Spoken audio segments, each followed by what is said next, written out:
Hello friends, welcome to the new episode of my channel. আমি সৌম্যজিৎ। আজকে আমার সঙ্গে পডকাস্টে রয়েছেন সপ্তাশ্বদা। সপ্তাশ্বদার পরিচয় বোধহয় না দেওয়ার দরকার আছে, কারণ সবাই সপ্তাশ্বদাকে চেনে। তো সপ্তাশ্বদা, কেমন আছো? খুব ভালো আছি। তোমার সাথে আজকে কথা বলতে পেরেও ভালো লাগছে। আশা করছি দর্শক বন্ধুরাও খুব ভালো আছে। হ্যাঁ, আর সপ্তাশ্বদা, তুমি আমাকে প্রথমে একটা জিনিস বলো, যেটা হচ্ছে যে তোমার ছবি রিলিজ হলো বলরাম কাণ্ড। তো সেটা একদম অন্য রকমের ছবি, কমেডি টাইপের ছবি খুব খুবই কম করেছো। যেটা তুমি কমেডি টাইপের ছবি তুমি একদমই বলতে গেলে করোনি কমেডি টাইপের ছবি। শুধু যে ছবিগুলো তোমার অ্যাকচুয়ালি থ্রিলার ছবি বেশি। তো এই ছবিটার অ্যাকচুয়ালি ভাবনাটা কি করে আসে, মানে ছবিটা তুমি ভাবলে যারা বানাবো এই ছবিটা ভাবনাটা কি করে আসে? তো কমেডি ছবি আমি করতে চেয়েছি অনেক দিনই, কিন্তু যে কটা ছবি আমার প্রথম দিক থেকে লাইন আপ ছিল তার মধ্যে কমেডি করা হয়নি। কারণ প্রথম ছবিটা আমাদের ফিল্ম ইন্ডাস্ট্রির ওপরেই একটা থ্রিলার ছিল।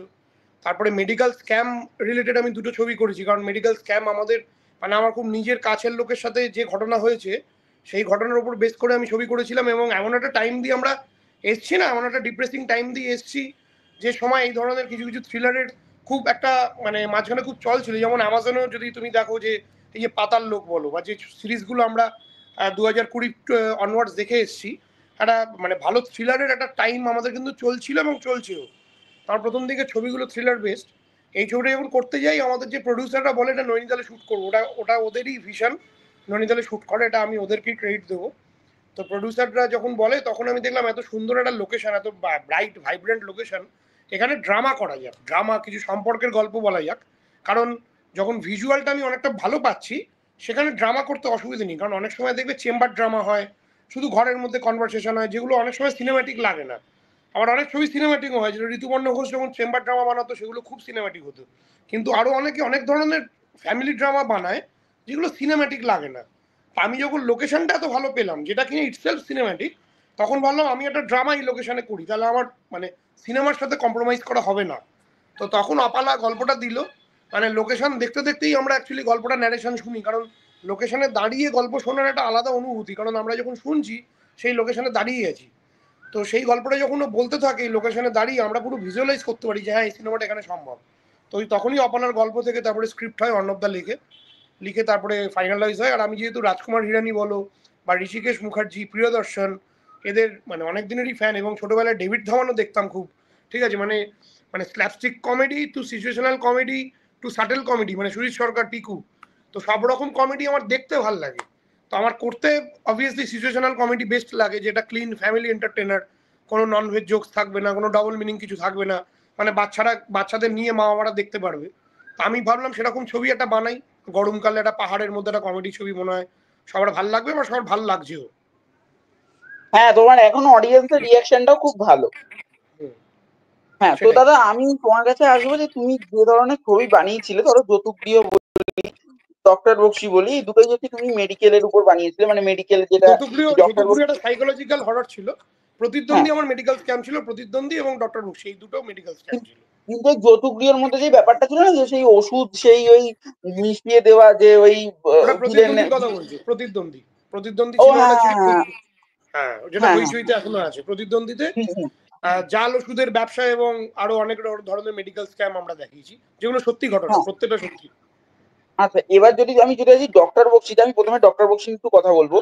ডক্টর বক্সি যেহেতু আমার খুব প্রিয় ছবি, যে ডক্টর বক্সি যে এই যে ছবিটা, এটাতে তোমার বনিদার যে ক্যারেক্টার বা পরমদার যে ক্যারেক্টার, সেই ক্যারেক্টার গুলোর থেকে শুভশ্রীদির ক্যারেক্টারটা বেশি স্পেস পায়। এবং শুভশ্রীদির ক্যারেক্টারটাই হচ্ছে ওখানে মেন, মানে ডক্টর বক্সি উনি মেন।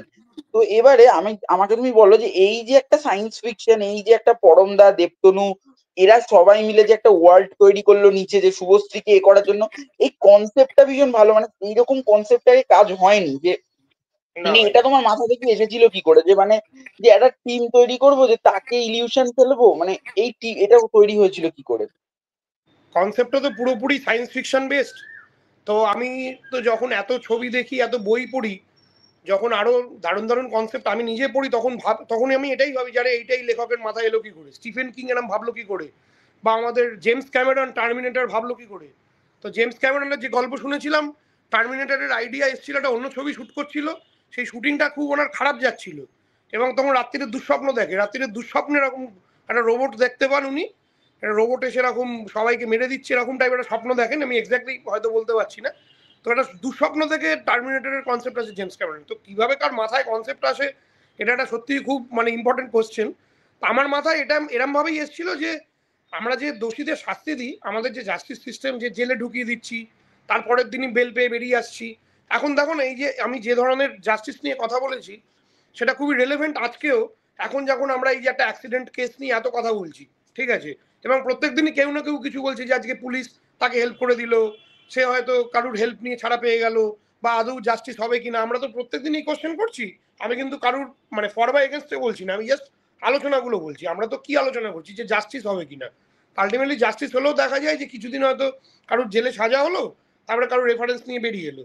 তো এইটা আমার মনের মধ্যে যখন চলছিল, তখন আমার মনে হলো যে আচ্ছা, সাজা জিনিসটা যদি এরকম হয় যে যে যে ক্রাইমটা করেছে, যে যে চুরি করেছে, সে ভিকটিম যদি হয়ে যেতে পারে তাহলে কেমন হয়, মানে তার সাথে যদি কেউ মানে তার যদি থেকে যদি সম্পত্তি চুরি হয়ে যায় বা এবং কারোর। মাঝখানে একটা ইন্টারাপ্ট করছি যে তুমি ওখানে একটা ডায়লগ ছিল যে যেটা হচ্ছে যে যখনই মানে তাকে কোনো মৃত্যুদণ্ড না, তাকে যখনই সে নিজের দোষটা বুঝতে পারবে সেটাই হচ্ছে তার কাছ থেকে সব থেকে বড় কারেক্ট মানে কারেক্ট। হ্যাঁ মানে কেউ হয়তো আজকে কারুর অন্যের বাচ্চাকে কিডন্যাপ করেছে, সে ফিলিংটা তখনই বুঝতে পারবে যদি তার নিজের বাচ্চা কিডন্যাপ হয়ে যায়। এবং আমি যদি এটা রিয়েল ওয়ার্ল্ডে ঘটাই, তাহলে তো আই ফর নাই হয়ে গেল, মানে আমি আজকে একটা ক্রিমিনালকে সাজা দেওয়া দিতে গিয়ে আমি নিজেই ক্রিমিনাল হয়ে গেলাম। তো সেটাও ঠিক নয়।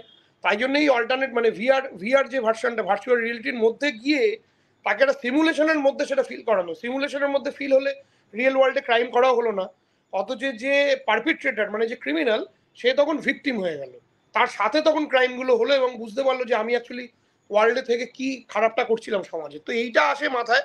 এবং তোমাকে একটা তথ্য জানিয়ে রাখি, ছবিটা তো আমি ধরো কনসিভ করেছি 2020-তে, শ্যুট শুরু হয়েছিল 21-এ এবং রিলিজ হয় 23-এ।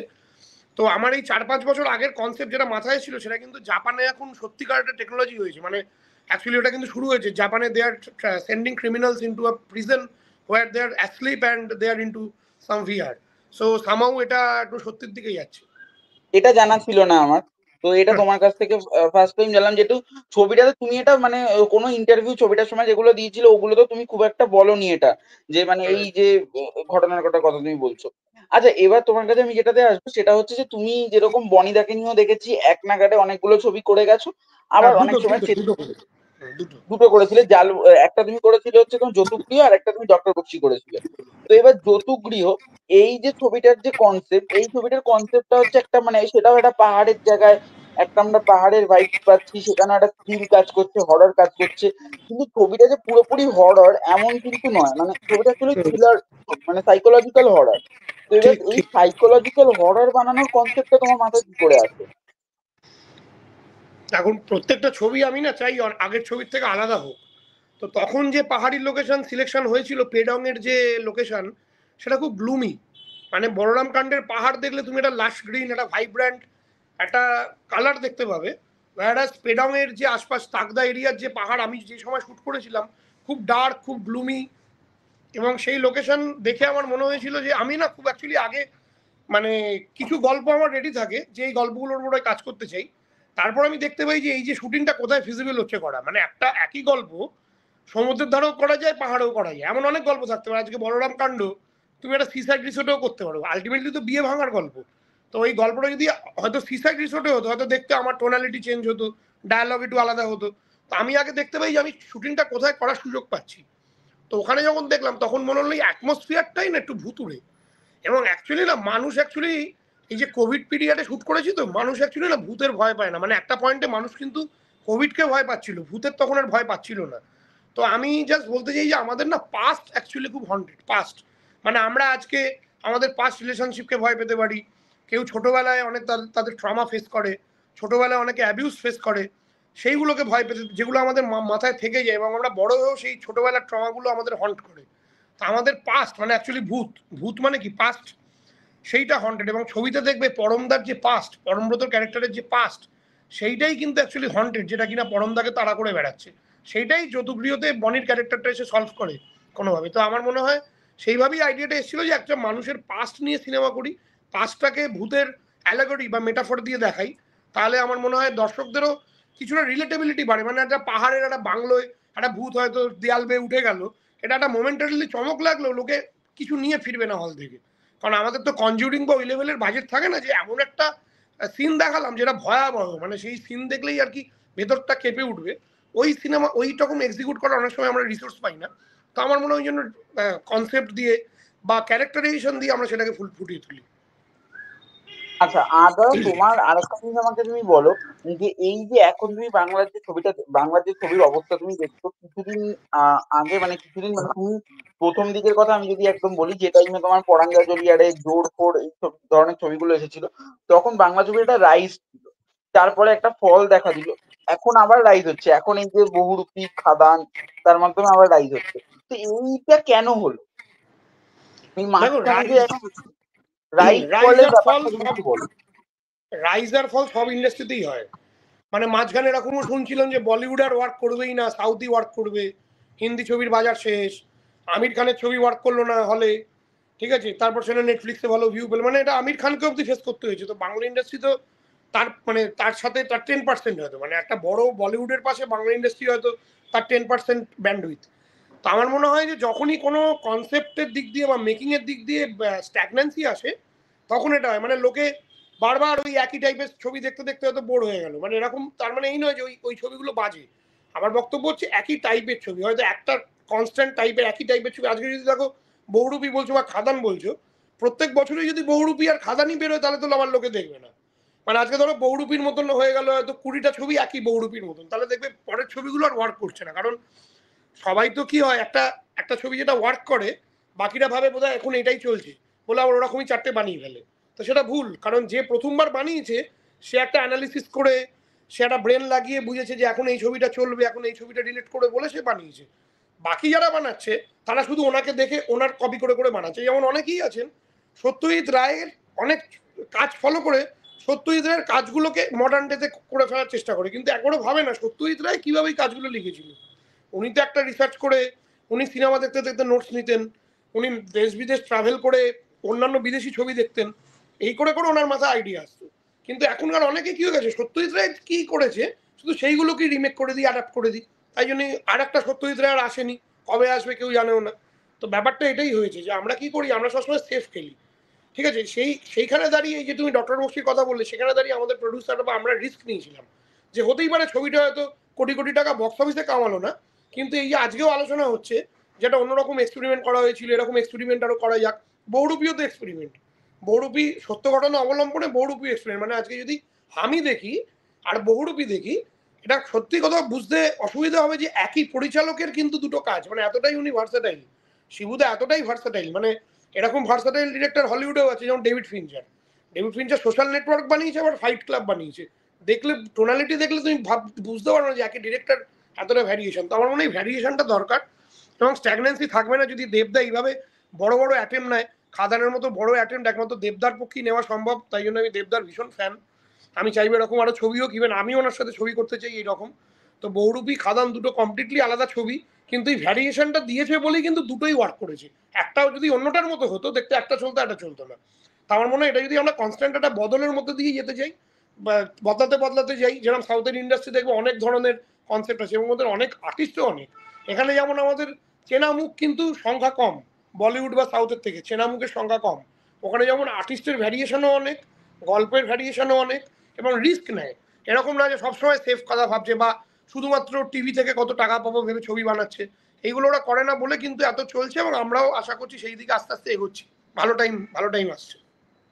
আচ্ছা, দাদা তুমি আমাকে আরেকটা কথা বলো, যে তুমি যে এই যে ধরো তোমার দেবদার সাথে ফার্স্ট টাইম ক্ল্যাশে আসছে তোমার পুজোয় দুর্গানগর, এটা কি কোনো একটা জায়গায় গিয়ে ভয় লাগছে, যে মানে পুজোয় এত বড় বড় না, ছবির সঙ্গে দুর্গানগর ক্ল্যাশ? দুর্গানগরের অফিসিয়াল রিলিজ ডেট আমরা এখনো অ্যানাউন্স করিনি। আমরা পুজো অ্যানাউন্স করেছিলাম, কিন্তু আমাদের এখনো শুটিং এর বেশ কিছুটা কাজ বাকি আছে, এটা শুটিং নিয়ে আমাদের এখনো শিডিউলে যায়নি। তো এটার অফিসিয়াল আপডেট আমরা দেবো যদি আমাদের রিলিজের টাইম চেঞ্জ হয় বা কিছু প্ল্যান অদল বদল হয়, সেই দিকেরও একটা ইঙ্গিত আছে। তো সেটা অফিসিয়াল আপডেট দেবো, কারণ আমি কোনো কিছু তাড়াহুড়ো করে করতে চাই না। এটার মানে এই নয় যে অন্য কোনো ছবি বেরোবে বলে আমি আসবো না বা এরম কিছু। কারণ আমার মনে হয় ক্রিসমাসেও 3-4টে বাংলা ছবি এসেছিল, আগের বছর পুজোতেও অনেকগুলো বাংলা ছবি এসেছিল। তো অন্য কোনো ছবির সাথে আসতে অসুবিধে নেই, প্রোভাইডেড সে 4টে হল পেলো, আমি 2টো হল পেলাম, ঠিক আছে, মানে একটা ডিস্ট্রিবিউশন হলে অসুবিধে নেই। কিন্তু আমি তাড়াহুড়ো করে আসতে চাইছি না, আমাদের এখনো বেশ কিছুটা কাজ বাকি আছে, কিছু অফিসিয়াল আপডেট দেওয়া বাকি আছে। তো সেইগুলো হলে আমি বলতে পারবো। কিন্তু as per as my plan, যদি পুজোতে আসি তাহলে আমার সেই দিকে ভয়ের কিছু নেই। সবার মধ্যেই একটা আমাদের আন্ডারস্ট্যান্ডিং এ কাজ করতে হবে। ফেস্টিভ্যালে সবাই আসতে চায়, আমিও আসতে চাই। আচ্ছা, আর তোমাকে একটা আমি লাস্ট কোশ্চেন করবো দাদা, যে তুমি ওয়েব সিরিজ কবে ডিরেকশন দিচ্ছ? কারণ আমরা দেখেছি যে নির্ঝরদা বা এনারা ওয়েব সিরিজও ডিরেকশন দিচ্ছে সিনেমার পাশাপাশি। তুমি ওয়েব সিরিজ কবে ডিরেকশন দিচ্ছ? কারণ তোমার জন্য ওয়েব সিরিজ কিন্তু বসে আছে, কারণ তোমার কিন্তু আলাদা একটা যেহেতু ফ্যান ফলোইং রয়েছে, হরর কাজ বা ড্রামা কাজ, সায়েন্স ফিকশন, তো তুমি ওয়েব সিরিজ কবে ডিরেকশন দিচ্ছ? ওয়েব সিরিজ আমি আরো আনন্দর অ্যাপের জন্য করেছিলাম, একটা দিবাকরের অদ্ভুত হ্যাঁ, ক্যানভাস, হ্যাঁ, সেটা সেটাতে মানে আমি করেছিলাম। বলছি হইচই বা ক্লিকের জন্য। ওই অন্যান্য অন্যান্য ওটিটির জন্য বলছো? তো অন্যান্য হ্যাঁ, ওটিটির জন্য অবভিয়াসলি আমার কিছুদিন ধরে কথা চলছে, এবং আমি জানাবো কবে করবো। কারণ এর মধ্যে এই লাস্ট ক বছরের মধ্যে আমার ওয়েব সিরিজ একদমই ফোকাস করা হয়নি, আমি ছবিই করে গেছি পরপর। এবং আমি দেখবে শুধু ছবিতে বেশি ফোকাস করেছি, এবং একটু চোজেন ছবিই করি, মানে পরপর অনেকগুলো কাজ বা একটা সিরিজ করতে করতে আর একটা ছবি, এগুলো আমার করা হয়নি। হয়তো পরবর্তীকালে করব, সেটা এখনো করা হয়নি। তবে আমার ওয়েব সিরিজ করার খুব ভালো ইচ্ছে আছে, এবং আমার এটাও জানি রাখি আমার খুব একটা ভালো মার্ডার মিস্ট্রি আছে। একটু অন্যরকম মার্ডার মিস্ট্রি বলতেই ওই একই ধরনের যেগুলো আছে সেগুলো ভেবো না, মানে একই গতের ভেবো না, একটা অন্যরকম মার্ডার মিস্ট্রি প্ল্যান আছে, যেটা করলে আমার মনে হয় একটা মানে আলোড়ন করতে পারে। তো সেটা ইচ্ছে আছে করার। একই একই বলতে সেই ওই একটা খুন হচ্ছে, কেস সলভ করছে, লাস্টে এক জায়গায় এসে মিলিত হয়ে ক্লাইম্যাক্স হয়ে যাচ্ছে। হ্যাঁ, সেটাও সেটাও কাইন্ড অফ সত্যজিৎ রায়ের ফেলুদা ফরম্যাট থেকেই করা, যেটা এককালে আমরা যখন ফেলুদা ব্যোমকেশ পড়তাম, লাস্টে সবাই মিলে বসে রহস্য উদ্ঘাটন হতো। এখন সব মিষ্টি ওইভাবেই উদ্ঘাটন হয়, নতুনত্ব কিছু হয় না। তো আমরা চাইবো যে নতুনভাবে একটা কিছু কেস নতুনভাবে সলভ করা, বা একটা মার্ডার মিস্ট্রি কি অন্যভাবে প্রেজেন্ট করা, যেটা আমি সবসময় চেয়েছি। তুমি দেখবে আমার ছবিগুলোর মধ্যে না জনার মিক্স থাকে, মানে ডক্টর বক্সি থ্রিলার সাথে সায়েন্স ফিকশন, যৌতুকগুলোর মধ্যে হররের সাথে সাইকোলজিক্যাল এলিমেন্ট, বলরাম কাণ্ড খুব সিম্পল কমেডি, কিন্তু তার মধ্যে একটা ইমোশন ফ্যাক্টরটা খুব কোর ছিল, মানে কিছু কিছু ইমোশনাল জায়গায় কোনো কমেডি রাখিনি, শুধু ইমোশনই রেখেছি। তো আমি দু তিন রকম জনার ব্লেন্ড করে মানে নতুন কিছু ক্রিয়েট করতে পছন্দ করি। তো আশা করি ওয়েব সিরিজটাও যেটা প্ল্যান করছি তোমাদের ভালো লাগবে। থ্যাংক ইউ দাদা, থ্যাংক ইউ তোমাকে, তোমার টাইম থেকে টাইম দেওয়ার জন্য। তুমি দর্শকদের থ্যাংক ইউ। উদ্দেশ্যে আমি রিকোয়েস্ট করবো, কিছু বলে যাও দর্শকদেরকে। আমি বলবো যে সৌম্য খুব ভালো কাজ করছে। সিস্টেম্যাটিক সৌম্যর এই ইউটিউব পেজ এবং ওর আরও আরও সোশ্যালস আপনারা ফলো করুন। ওর ছবির আপডেট আপনারা ওর থেকে নিন। বাংলা ছবির পাশে জোর করে দাঁড়ানোর কোনো দরকার নেই। আমরা চেষ্টা করছি বাংলা ছবি আপনাদেরকে নতুন নতুন উপহার দেওয়ার। ছবি ভালো লাগলে হল ভরিয়ে দেখুন। Thank you. কি দাদা, thank you, thank you, thank you.